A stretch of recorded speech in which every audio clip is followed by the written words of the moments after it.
Welcome to the Unafraid Show. There is a threat to college sports and to sports in general, and it has to do with prop bets. And the NCAA finally did something right. And during March Madness, we got a new superstar in DJ Burns, but now people want him to head to the gridiron, and I got some thoughts on that. And finally today, we have to be truly unafraid to talk about the Tybo Rodgers situation at the University of Washington. So you guys make sure that you like, subscribe, hit notifications, and most of all, share the Unafraid Show. It's time for the show. Let's go.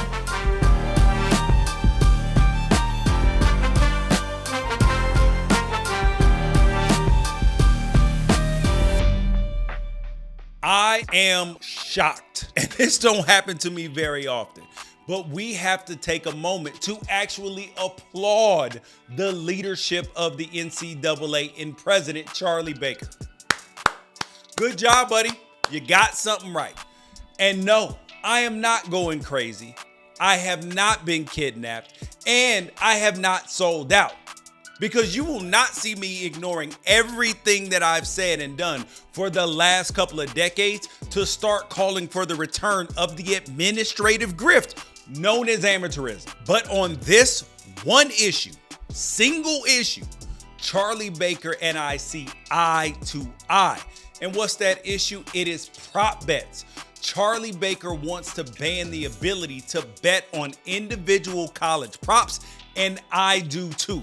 Because you're not going to find a lot of media members out here saying that we should slow down the sports betting train, because the gaming industry is propping up content business right now with serious advertising dollars. And there's nothing wrong with gambling at all. But I don't think the gaming companies are doing anything wrong here.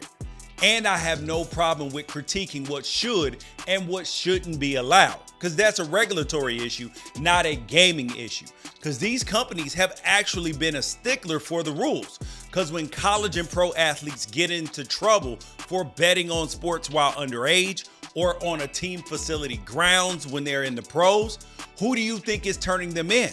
It's the companies. And prop bets, prize picks, and all this stuff, they are absolutely fun. Betting on how many yards a quarterback is going to throw for or how many rebounds a center is going to pull down, it can greatly enhance somebody's viewing experience. But the fact that these prop bets are allowed means that we've created new ways for the integrity of the college and the pro game to be altered into too many ways to count.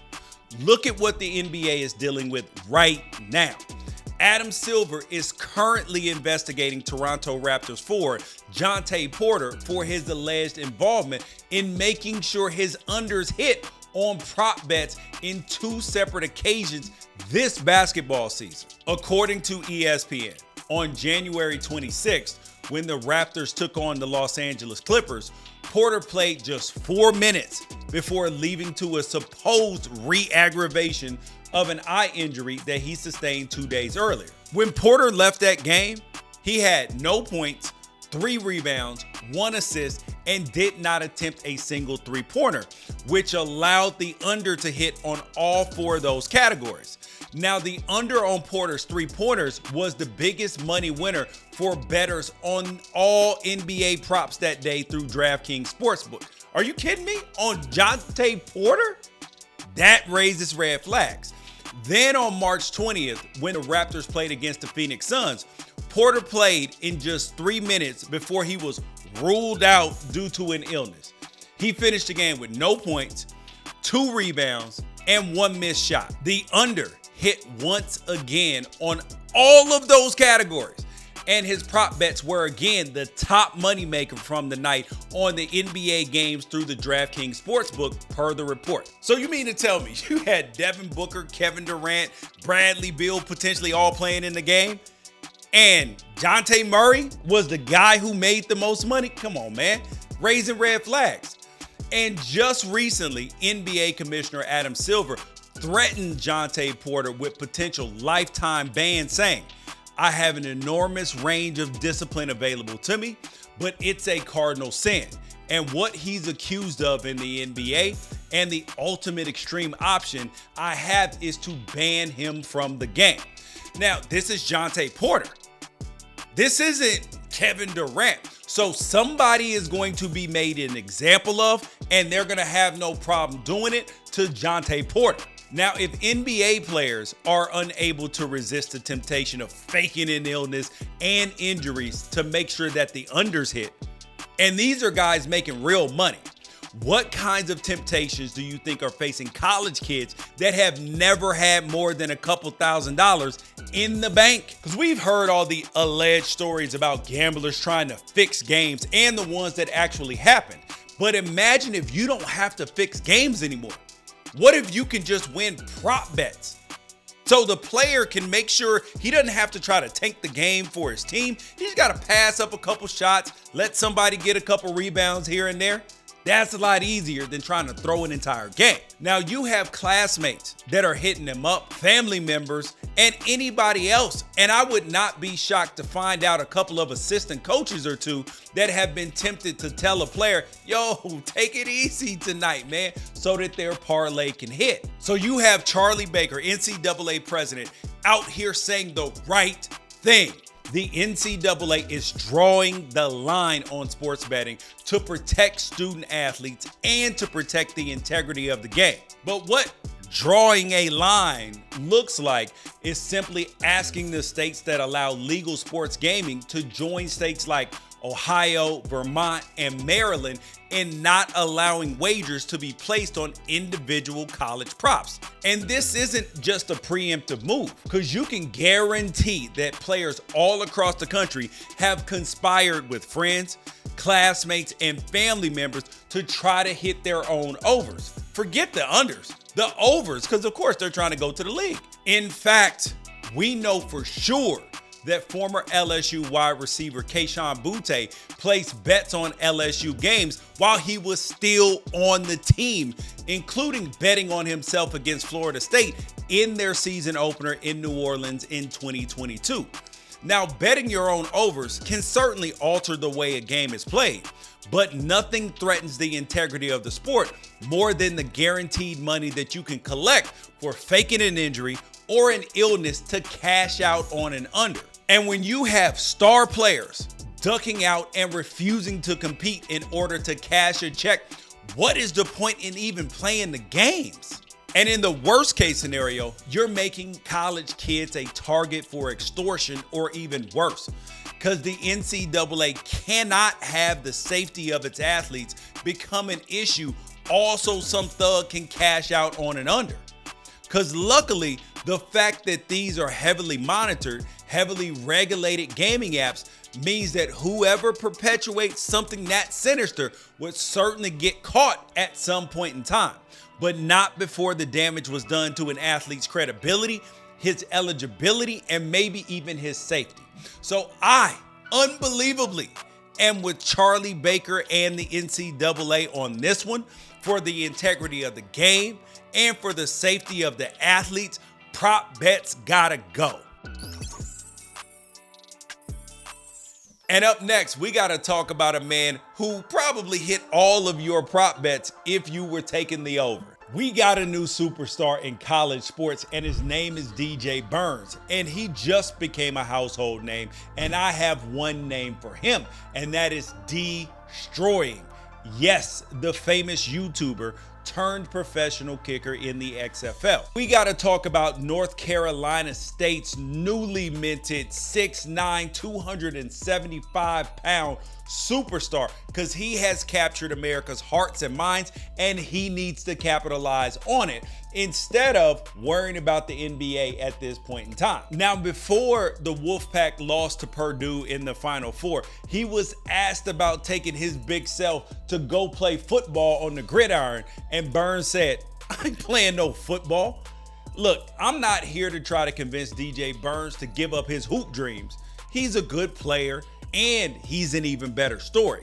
And guys like him are who the name, image, and likeness era were actually built for. Before NC State went on their 9-game winning streak to reach the Final Four, despite going 9-11 in the ACC during the regular season, the emotional leader of that team DJ Burns, 6-year senior, man plays 4 instruments, has a business where he owns vending machines, and is built like a high school offensive line coach. And you saw him out there in those interviews. The dude is absolutely hilarious. God-fearing man. And if I had a company that was looking for athletes to endorse, oh yeah, I am signing him up just like TurboTax did and throwing a bunch of cash at him to promote my product.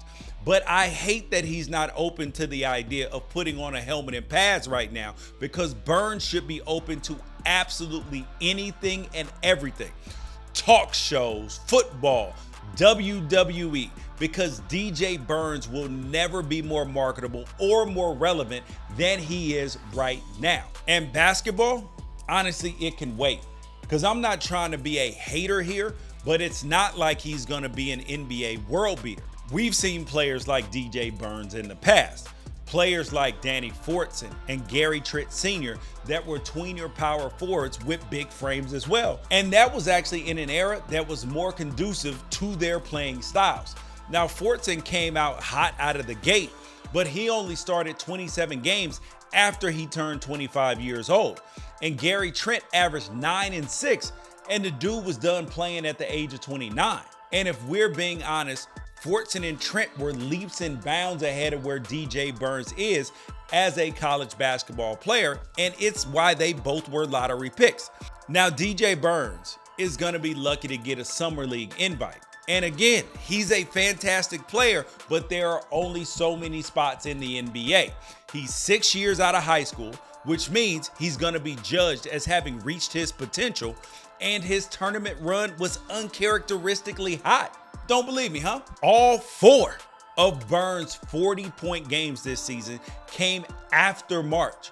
And for a big man who's got some slick post moves, he's not necessarily a force in the post on defense either. He had more than 4 times as many games this year without one single block in 22 than he had with games with multiple blocks with 5.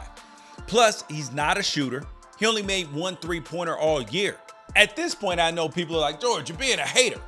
And I'm sure that there are going to be some cool opportunities for DJ Burns. And all I'm asking is that if he does decide to pursue basketball in Tajikistan instead of cashing in commercially stateside, at least take a camera crew with him and make a reality show out of it. Because right now, America loves him. And we don't care if it's football, we just want to follow his story. So whether it's a tryout in the UFL, or playing around at 18 golf with Max Homa, or learning jiu-jitsu with John Jones, let us follow along. This is his moment. Hell, DJ Burns, you're welcome to come on my show. I got people in Charlotte. Let me come out and film myself watching you refill vending machines and talking about the future along the way.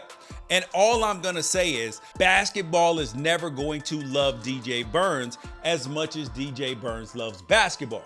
And America is never going to be as high on DJ Burns as she is right now. So give football a try, give everything a try, because we will be there to watch. Do not miss out on this moment.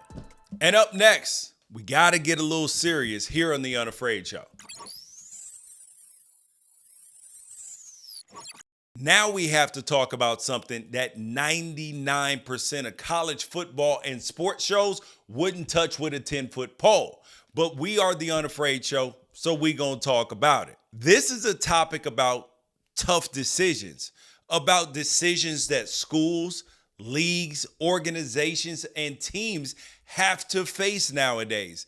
And the fact that a lot of times, whether it's an NCAA investigation about money, improper benefits, recruiting, or whether it's an allegation of a crime committed on campus, the people who actually were in charge when those things happened are nowhere to be found when the truth or when the punishment ends up coming out. But the question is, did they make the right decision?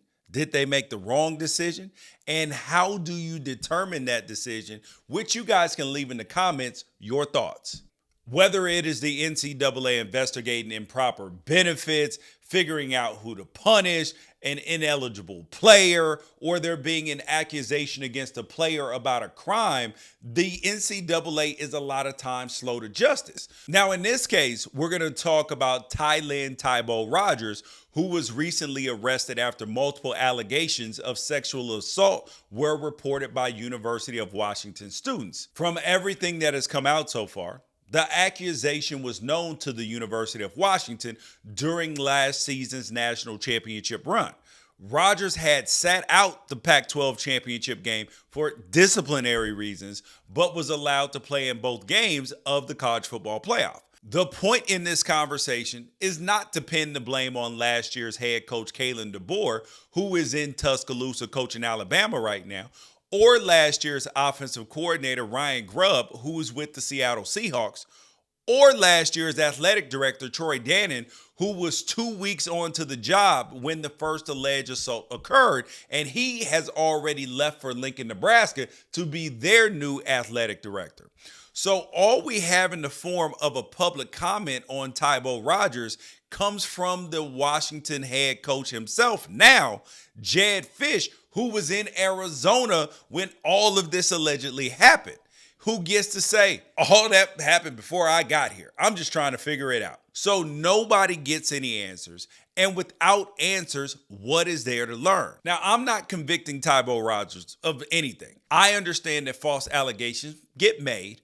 And I also understand that sexual violence on college campuses is as horrifying of a problem as we have in America. This is the situation that leagues, teams, schools continuously find themselves in the middle of, is that allegations are made and the immediate outcry is take the player off the field, suspend him. There's an automatic assumption of guilt when we live in a society where you are innocent until proven guilty. But this is the question. When should a player be taken off the field? Is it one allegation? Is it two allegations? Is it being caught on tape? Because justice is slow. And there are false allegations despite the overwhelming majority of accusations being true.